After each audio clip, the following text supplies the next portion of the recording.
Hello everyone. Wanted to first time doing a video post, a blog entry. Wanted to write something. Haven't written anything in a while. Used to blog pretty regularly, and then kind of had some puff pictures and stuff for a while, and then just kind of stopped. But now today it's been one of those days where it's been a beautiful day. Had a nice day at the beach. Just relaxing, meditating, taking a nap, reading, going for a walk in the water, getting a little freaked out because I couldn't see the bottom and I kept imagining stingrays when they were just, I think, seaweed. But either way, I kind of said, yeah, I'm tired. I just want to walk on the beach versus in the water. So anyways, long story short, good day, reflecting a lot on stuff. And then with Irma coming down, we're making plans to evacuate, figuring out where are we going? Are we going to Dallas? Are we going to, Alabama? Where are we going? Because we've got family in several places, thank God. And then, of course, this whole DACA thing and, just a lot going on in the world. And I'm just, I dropped my son off at Jiu-Jitsu, went and got a nice coffee con leche. I'm sitting at a little, outside a little market in Miami, just watching people, empty out the stores. And what I'm thinking about, because I'm just the weirdo that I am, going, what is the point of this? What is the point of all of this? Like, not so much even life. I mean, not so much the hurricane, right? But life. Like, what is the point of being alive? Why are we here? And, I know the answer on most days. I'm very clear about why I'm here, why we're here, how we all choose to be here. To learn several lessons, life is a school. I get all that, right? Today, I wasn't so clear. I literally had to be like, why? Like, what is the point of this? And it's, so I know there are times, I mean, I'm pretty grounded and clear for the most part on most days these days. God knows I've had my moments when I'm not. But it just kind of, I felt like, okay, I'm having one of those days today where I'm just looking around and I'm watching people just go through the motions, right? People get up, they're standing in line to fill gas, and they're buying stuff to survive, and, this big storm is coming, and we're evacuating, and, what is the point of life? Like, why are we here on Earth as humans in this body? Like, what is the point of that?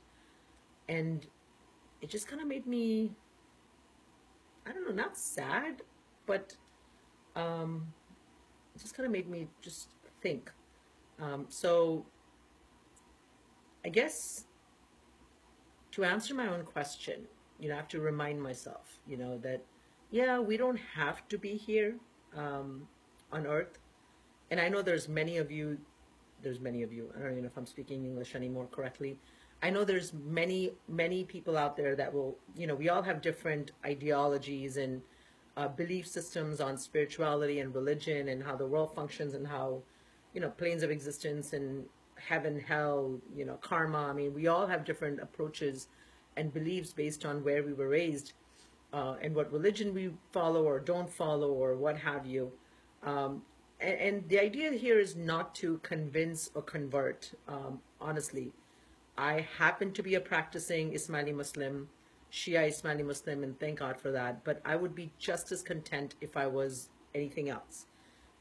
God knows I've been everything else in past lives, from Hindu to Christian to Judaism to Buddhism. I've been there, done that. And of course, you're going past lives. What is she talking about? Well, let's not even touch that one right now. So the point of all this is just to show up as the best version of ourselves. And how do we do that? Well, I think we do that by making the best and highest choice in any given situation. So any situation we have, we can come from fear or we can come from love. Those really are the two things that govern us. Any emotion that we look at, whether it's a positive emotion or whether it's a negative emotion, whether it's anger, betrayal, if it's resentment, regret, jealousy, all of those emotions, if you go down, those are all secondary emotions. The base root emotion of all of those emotions is fear. Think about that for a second.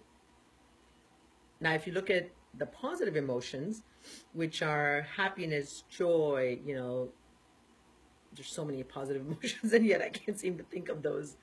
Just feeling, joy is the only thing that comes to mind right now, but just being content and, being happy and celebrating, whatever. I mean, if you look at the base of those positive emotions that we experience, we come from a place of love. Love is what drives us. And so anytime I am in a place where I'm making a decision and I find myself slipping into, sort of the wormhole of negativity, and I have to ask myself, okay, am I coming from a place of love or am I coming from a place of fear? And it's easier said than done, but actually it's really that easy. It's just a matter of, do I want to live consciously or do I want to sleepwalk through life?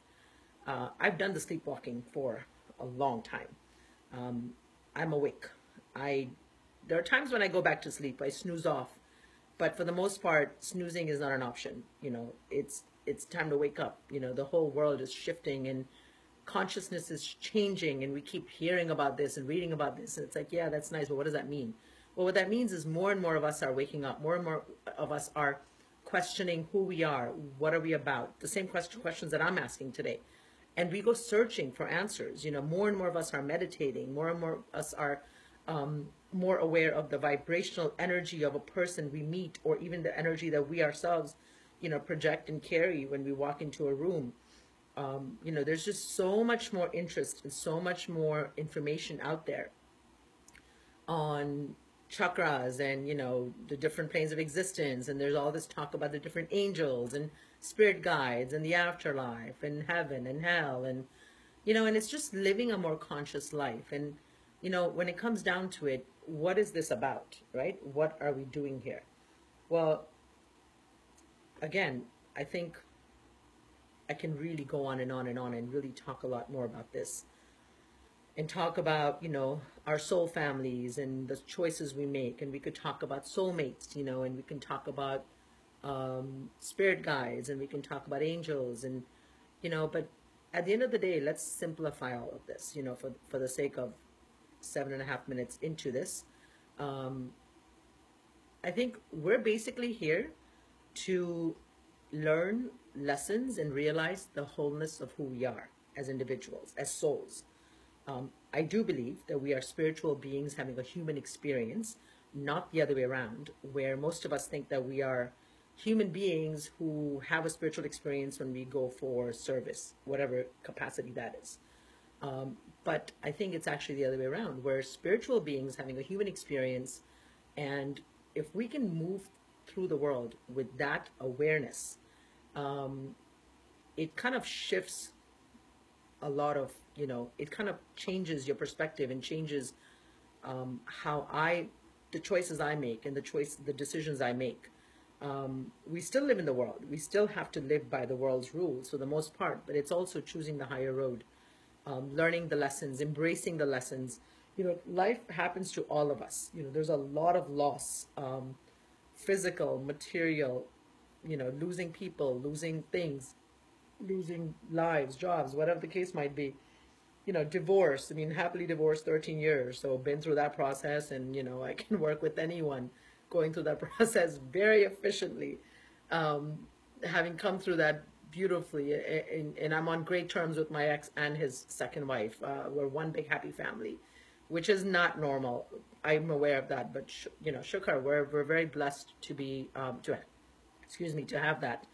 But I think the idea is that we go through life to experience certain lessons, to learn certain lessons that I believe I chose these lessons that I wanted to master, for lack of a better word, or learn in this lifetime. And so soul agreements were made, and certain people agreed to play the bad person, or to be the difficult one, so that our soul had an opportunity, was provided the opportunity to learn the lessons. But what happens is, in the moment that we're going through it, we forget and we get caught up in the drama of emotions. And then we start the blame game, and we forget, we start getting caught up in, this person did this to me and this happened to me and poor me, and how am I going to get through this, instead of recognizing that there's a lesson to be learned here. So in any given situation, what I've learned is to ask myself, what am I supposed to be learning from this experience? Any situation, immediately in the middle of conflict, I sort of ground myself and I go right up to God, the creator, higher power, whatever you want to call the energy above all. And I say, okay, what am I supposed to learn from this? Help me understand. My son is yelling in the bathroom upstairs. And if I come from that and I'm aware and cognizant of that, then it kind of gives me a different shift in perspective of how to approach it. So then I'm not coming from hatred, then I'm coming from understanding, I'm coming from forgiveness, I'm coming from acceptance, and I'm coming from, okay, it is what it is, and I've had discussions over the last few weeks with people that have been really interesting, very, very different thought processes. And they've said stuff like, well, there's no free will. What do you mean there's free will? Everything's determined. Well, slightly different approach that I take. When our whole ideology of how we look at the world is different, we can't compare and contrast because we're looking at the world from different perspectives. So I don't believe that. I believe in free will. I believe that the higher power gave us the freedom to decide what we wanted to do in our lifetimes, and we chose the major events, and based on that, that's where free will comes in. So yeah, it's predetermined, predestined, but also, yes, everything happens through the grace of the higher power. He's allowed us the permission to do that, but it's still, he gives us the choice. There's a beautiful, one of my favorite authors of all time is Neil Donald Walsh, author of Conversations with God. Book one is just like amazing. It's like the Bible. Like, it really helped me. It was my Quran. It helped me become a better Muslim, a better human being, because it helped me understand. It put into words my relationship and my understanding with my higher power. And, I was lucky enough, I don't know, 7 years ago, somewhere, to go and spend a week with him in Medford. And anyone can do that. He offers those to anyone who is available. And one of the things he explains in one of his many books, and I've read a handful of his books, he talks about, when you are parents and you have children and they want to go play in the backyard and your backyard is fenced in, it's safe, do you particularly as parents care what games they play in the backyard? And the answer is no, we don't. They can be playing on the swing set if you have a swing set, or they can be just doing whatever, playing hopscotch, or, riding their little bicycle in the backyard, whatever the case might be. As parents, we're not particularly concerned with what games they're playing, but because we know that if something happens to them and, they get a boo-boo or they get hurt and then they come to us, we're here to kiss it, make it better, put a Band-Aid on it, and send them back on their way. And I kind of look at God in that sense. God is the parent, we're the children, Earth is the backyard, the school, And so I don't believe that he particularly cares what games we play. I think it's just a matter of he's there. We chose the games. He says, okay, go play, have fun. But then people are going to say, well, what about, he punishes us for things we do. No, I don't think he punishes us. That's where the law of karma comes in. That's a whole different concept. So you got universal laws. Law of karma is what goes around comes around. What you reap, what you sow is what you reap. What you're going to do is what you're going to come back with. And so, yeah, we've got the law of karma, but that is not God punishing us. That's just the law of karma. So, it's easier to blame God, instead of actually taking responsibility for our own actions. I'm sure there will be a lot of questions. I'm sure there will be people disagreeing with me, and I welcome those. This is, again, not an attempt to convince you to change or convert or believe anything. Again, this platform is just a blessing and an opportunity for me to express my truth. And if it resonates with you, then, I'm humbled to be part of that process. I appreciate you listening, and I appreciate you tuning in. And please feel free to comment below, and let's continue this on. Thank you. God bless.